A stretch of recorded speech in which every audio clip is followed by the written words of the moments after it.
YouTubers की अजीब कहानियों को नहीं जानते थे। आप जो अपने चैट्स में ये इमोजीज यूज करते हो, इन्हें यूज करना अभी बंद कर दो। लेकिन ऐसा क्यों? और हर रात सोते समय आपके साथ एक ऐसा धोखा होता है जिसका आज मैं पर्दाफाश करने वाला हूँ। और आप रोज कुछ ऐसी चीजें यूज करते हो जो कि असल में गलती से बन गई थी। भाई वीडियो बहुत ही अलग होने वाला है। नंबर सोचो, अगर आप अपने दोस्त के साथ बिस्किट खा रहे हो और आपका दोस्त आपको बोलता है कि 2 बिस्किट तो देना, तो आप उसको 2 की जगह 1 बिस्किट देते हो, तो इसी बात पे आपका दोस्त आप पर केस कर देता है। आप कोर्ट भी पहुंच जाते हो और आपका दोस्त केस भी जीतता है और उसके साथ उसे 1 लाख रुपए भी मिलते हैं। कुछ ज्यादा हो गया ना? ऐसा ही कुछ हुआ चेन्नई के इस आदमी के साथ। इसको 1 लाख रुपए मिले। इसने एक कंप्लेंट फाइल की थी। दरअसल इसने कुत्तों को खिलाने के लिए बिस्किट लिए थे और इसने देखा कि इसके पैकेट में 16 की जगह 15 बिस्किट है। इसके बाद उसने कंप्लेंट कर दी। इस कंप्लेंट के बाद तो पहले बिस्किट बनाने वाली कंपनी ने कह दिया कि हमारे बिस्किट नंबर नहीं बल्कि वजन के हिसाब से पैक होते हैं, और जब वजन चेक किया गया फिर भी वो कम नहीं आ रहा था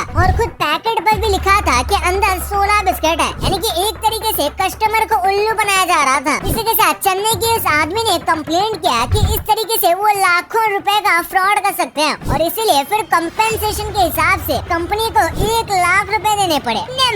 ये काफी शर्म की बात है, लेकिन हमें कहना पड़ेगा कि इंडिया के कई मिनिस्टर्स अपने नाम के एकदम ऑपोजिट होते हैं। यानी कि इंडिया में हेल्थ मिनिस्टर, एजुकेशन मिनिस्टर खुद ऐसे हैं जो कि अपनी पोजीशन के लिए परफेक्ट नहीं होते। और एक बार जरा इस चाइना के हेल्थ मिनिस्टर को देखो, इनका नाम है माओ शाओवी। और भले ही एक नजर में देखने पर लगे कि ये कोई अनहेल्दी बुढ़ा है, लेकिन ऐसी बात नहीं है। आप इनको काफी कमाल का फिटनेस स्टंट करते हुए देख सकते हो, जो कि बताता है कि कितने ज्यादा उम्र होने के बाद भी इनकी बॉडी कितनी ज्यादा स्ट्रॉन्ग है और इनके जो जॉइंट है वो भी काफी ज्यादा मजबूत है। सच में लगभग सभी देश में ऐसा ही होना चाहिए कि जो मिनिस्टर जिस पोजीशन पर है वो इस पोजीशन का हकदार हो। नंबर 6, हम इंसानों का एक डिवाइस मार्स पर ऑक्सीजन बना रहा है। नासा का जो परसिवरेंस रोवर है जो इस वक्त मार्स के चक्कर लगा रहा है, उसके अंदर एक खास टाइप का गैजेट फिट किया गया था जो कि धीरे धीरे करके ऑक्सीजन को बनाता है और रिलीज भी करता है। और इस रोवर ने सक्सेसफुली 122 ग्राम ऑक्सीजन रिलीज किया है। इतने ऑक्सीजन पर एक कुत्ता करीब 10 घंटे जिंदा रह सकता है। और ऐसा नहीं कि इस मशीन का काम पूरे मार्स में ऑक्सीजन फैलाना है, बल्कि वो बस एक्सपेरिमेंट कर रहे हैं कि किस तरीके से मार्स पर ह्यूमन सिविलाइजेशन को सरवाइव कराया जा सकता है और किस तरीके से ऑक्सीजन को बनाए। नंबर 5, भाई ये जो मेटल शीट्स है ना, ये देखने में जितनी सिंपल लग रही है, इनका बनाने का प्रोसेस बहुत गजब का है। यहाँ देख लो, एक सिंपल सी मेटल शीट के लिए कितना कुछ किया जाता है। पहले एक सिंपल सी मेटल शीट को लिया जाता है जो काफी थिन होती है और बस फिर रोलर के जरिए इसे ऐसे व्हील्स में पुश किया जाता है। ऐसे में ये जो व्हील्स होते हैं ये बहुत स्ट्रॉन्ग होते हैं और ये मेटल शीट्स में डेंट कर देते हैं और ऐसे ही कुछ और रोलर से गुजरने के बाद पूरे मेटल शीट में डेंट हो जाते हैं। और ये डेंट बहुत ज्यादा इम्पोर्टेंट होते हैं ताकि ये मेटल शीट को स्टेबल बना सके। अगर ये डेंट नहीं होंगे तो मेटल की बस प्लेन शीट बैरियर की तरफ खड़ी नहीं रखी जा पाएगी। नंबर 4, अगर आपने कभी बड़े हॉल में या फिर स्टेडियम को देखा होगा तो इसमें काफी ज्यादा हिस्सा बस सिटिंग अरेंजमेंट जैसे कि चेयर या फिर बेंचेस ले लेते हैं। और इसी चीज को टैकल करने के लिए देखो इन कमाल के डिजाइन को। ये ऐसे अलग अलग डिजाइन है जहाँ पर जो बेंचेस और चेयर हैं वो रिट्रैक्ट हो जाते हैं और ऐसा करके आप पूरे स्टेडियम के पूरे हिस्से को इस्तेमाल कर सकते हो।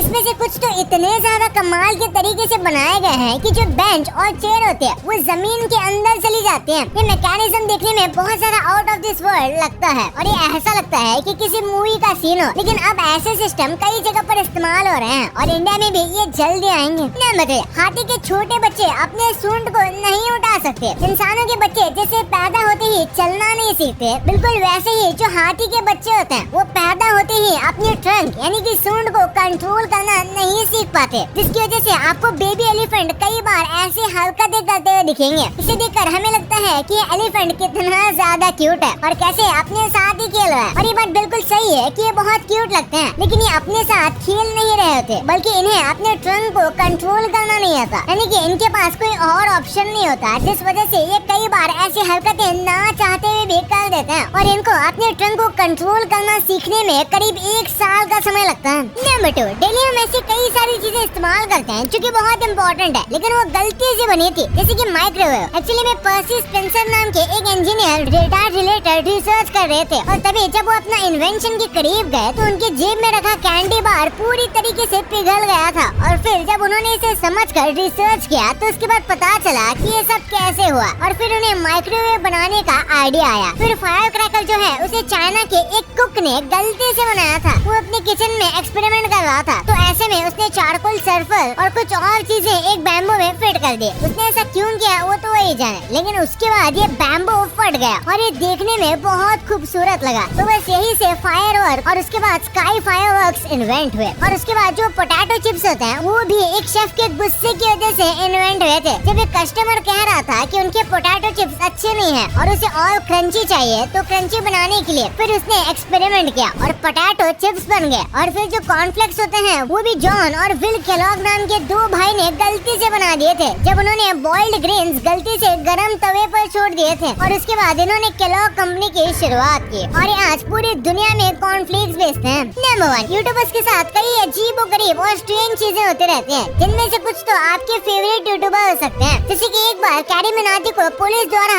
अरेस्ट कर लिया गया था क्योंकि वो रेड फोर्ट के वहाँ शूटिंग कर रहे थे और ये शूट करते हुए पुलिस ने कैरी मिनाटी और इनकी टीम को देख लिया और फिर उन सबको गाड़ी में बिठाकर थाने ले जाया गया था। हालांकि उनके ऊपर कोई चार्जेस नहीं थे, तो उन्हें बस थोड़ी पूछताछ करने के बाद छोड़ दिया गया। इसके बाद आपको सौरभ जोशी तो पता ही होंगे, इनके जो छोटे भाई हैं यानी कि साहिल जोशी, उन्हें बचपन में किडनैप करने की कोशिश की गई थी। 2 लोगों ने उनका मुंह पकड़ा था और उन्होंने साहिल को बाइक में बैठाने की कोशिश की थी, लेकिन उतने में साहिल झटपटा के गाड़ी से नीचे उतर गए और तुरंत चिल्ला चिल्ला के भागने लगे और ऐसे वो बच गए थे। ये तो कुछ नहीं, फॉरेन में कुछ यूट्यूबर्स के साथ और क्रेजी चीजें होती हैं। जैसे कि ये आदमी एक प्रैंक वीडियो शूट कर रहा था, लेकिन उसे नहीं पता था कि सामने वाला बंदा कोई नॉर्मल बंदा नहीं है बल्कि काफी खतरनाक है। उस बंदे ने ऑलमोस्ट गन निकाल दी थी और इस बंदे को शूट करने की धमकी दे रहा था। फिर ये प्रैंकस्टर चिल्ला चिल्ला के भागने लगा। कई बार ऐसे ही प्रैंक्स गलत चले जाते हैं और कई बार तो कुछ प्रैंकस्टर्स की जान भी चली गई है प्रैंक करते करते। और अब और एक क्रेजी इंसिडेंट को देखो। ये लोग पानी में गिरी हुई एक पुरानी कार को ढूंढ रहे थे। ये बस ऐसे ही कंटेंट क्रिएशन के लिए इस कार को ढूंढ रहे थे, लेकिन इन्हें पता नहीं था कि इन्हें बहुत बड़ा झटका लगने वाला है, क्योंकि जैसे ही कार बाहर निकली तो उन्हें कार के अंदर एक डेड बॉडी मिली और वो बॉडी एक ऐसी व्यक्ति की थी जो 12 साल से गायब था। यानी लिटरली इन्होंने एक मिस्ट्री केस सॉल्व कर दिया। और हाँ, ये वीडियो को लाइक करके चैनल को सब्सक्राइब करके ही जाना, मैं देख रहा हूँ। तो मिलते हैं अगले वीडियो में, तब तक के लिए बाय।